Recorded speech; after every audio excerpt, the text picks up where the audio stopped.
Does this sound familiar? You're new to Weight Watchers and you're trying to navigate all the information out there. Or maybe there's not enough information and you're flying by the seat of your pants, just hoping you're doing the right thing. You probably saw real progress in your first week or two, but now you're feeling a little discouraged, maybe overwhelmed.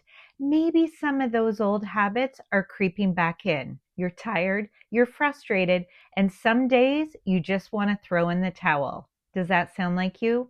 If so, the good news is you're not alone. That's pretty normal. Change is hard. We find comfort in our old habits, but those habits won't get us where we want to go.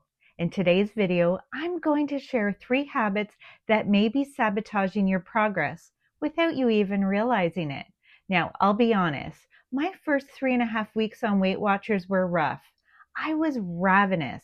I woke up hungry. I couldn't eat breakfast fast enough to calm the hunger pains. But I'm happy to report that around day 25, things started to shift, and they will for you too.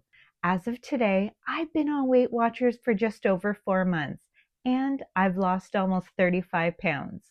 I didn't get there by being perfect. I got there by learning how to work with the program instead of pushing through blindly. And that's exactly what I want to help you with today. Hi there, I'm Krista, and welcome to the Hot Air Balloon Project, where we focus on letting go of the things weighing us down, both literally and figuratively, so we can soar towards the life we've always envisioned. No matter where you are in your journey, day 1 or maybe month 10, these 3 habits could be getting in your way without you even realizing it. Habit number 1, weighing yourself every day. When we start a new weight loss program or a new way of living, I completely understand the need to stay on track. You want to make sure everything is ticking along just right. So it makes sense that you want to start weighing yourself every single day to stay accountable or to make sure you're not gaining weight. But here's the thing. Have you ever seen the scale go up even when you know you've done everything right? I'm guessing yes. Because with weight loss, there are always ebbs and flows. A bump on the scale can be caused by all kinds of things: extra sodium, where we are in our cycle, digestive stuff, and so on. So here's my question to you. How do you feel when the scale goes up by, I don't know, even 0.2 pounds? I'm guessing not that great. So why put yourself through that? You've probably heard the phrase, thoughts becomes feelings, feelings become actions, and actions become habits. Now, let's break this down using this habit as an example. If the scale goes up even slightly, your thoughts might be, how did this happen? Or, I thought I was doing so well. Those thoughts turn into feelings. This is so hard. I can't do this. I'm failing. Those feelings lead to actions. You might say, forget it. I may as well eat whatever I want. And if that becomes a pattern, that's how unhelpful habits are formed and really hard to break. This is why it really bothers me when health gurus encourage daily weigh-ins. Many of us are actively trying to break free from negative self-talk and harsh inner dialogue. So why keep stepping into situations that feed it?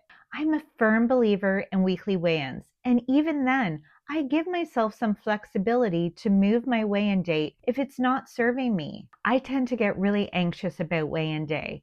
The day before, it's all I can think about. I can't even imagine what that would feel like if I was doing it daily. My typical weigh-in is Monday. However, if I know I'm going out over the weekend, I weigh in on Friday. I make my weigh-in work for my week, not the other way around. I want to encourage you to stop putting yourself through unnecessary self-doubt. If stepping on the scale every day isn't serving you, don't do it. Weigh in once a week. Let it fit your lifestyle, not become the center of it. Habit number 2, trying to do everything all at once. I don't know about you, but when I start something new, I jump in with both feet. I give it 110%, and I want to do everything perfectly, all at once. And yes, that energy is great, but for me, it's almost never sustainable. I've learned over time that this is my default setting, and it doesn't always work in my favor. So when I started Weight Watchers, I gave myself some leniency. I definitely didn't eat salad after salad or live off plain chicken breasts because I knew it'd burn me out. Instead, I built meals I actually enjoy and made them Weight Watchers friendly. Did that mean I wasn't eating a ton of fruits and vegetables? Yes, because I don't love them.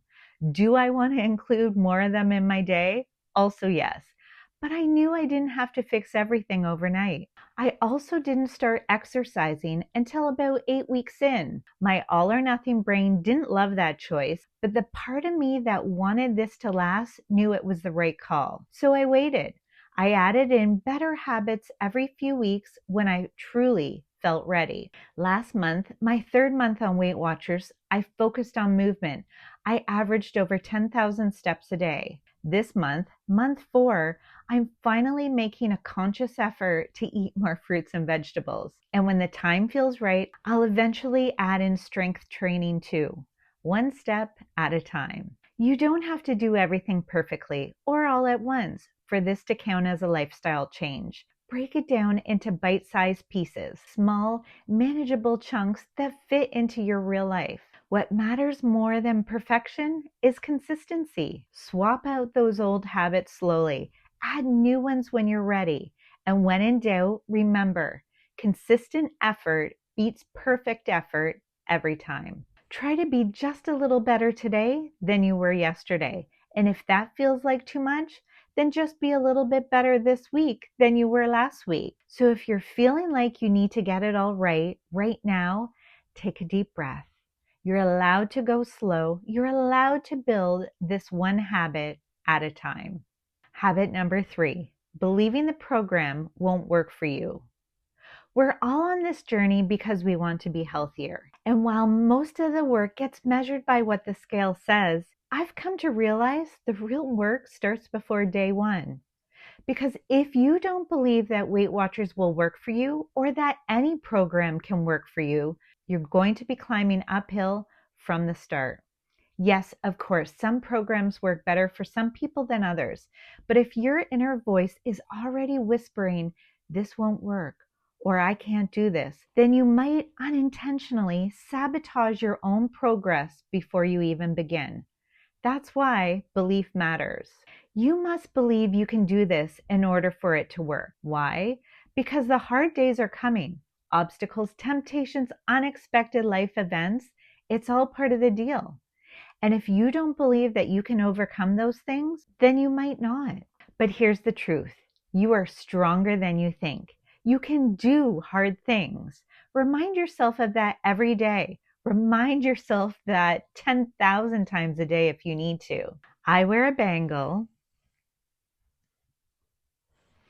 that looks like a simple piece of jewelry, but on the inside, it has a secret sweary message. Don't worry, I'll bleep it. It says, yes, the fuck I can. It's my way of reminding myself that I can do, have, or be anything I want. And when I start to doubt that, I just look at my wrist. Weight Watchers isn't a quick fix. No program is. Weight loss comes down to one thing, burning more calories than you consume. It's that simple. Not always easy, but it's simple. So the next time that inner critic inside of you says, this won't work, or you can't do this, be louder than that whisper. Tell it, yes, the fuck I can. And yes, I will. And if you're doing the work, tracking, following the plan, and still not seeing results, you're not alone. I've got videos linked below that can help you troubleshoot and figure out what to do next. Because sometimes it's not about trying harder, it's about doing something different. I want you to succeed. I believe you can succeed. We're doing this together. On those hard days, I want you to remember you've already taken a step in the right direction. And that's something to be proud of. Like anything we take on in life, sometimes a few small adjustments can make things easier and help us move forward with more confidence. So if you're currently stepping on the scale every day, trying to do everything at once, or finding yourself doubting whether this program will even work, you might be sabotaging your progress without even realizing it. Make the changes you need to make easier on yourself, not harder. And if you're ever having one of those days when it feels heavy, when you're second guessing everything, when you just need someone in your corner, I want you to know that I'm here. I believe in you. I'm cheering you on every step of the way. But before we go, can I ask a small favor? If you found value in this video, please tap the like button and consider subscribing. It helps this message reach more people who might need it. People who are just starting out, feeling stuck, or looking for someone to remind them that they can do this. Because we're not meant to do this alone. We're meant to soar together. Thank you so much for watching. We got this, my friend. See you soon. Okay, I'm testing a new mic. Is this working? Oh, I can see it. Oh, I don't know what I'm going to do. Okay, testing 1, 2, 3, testing.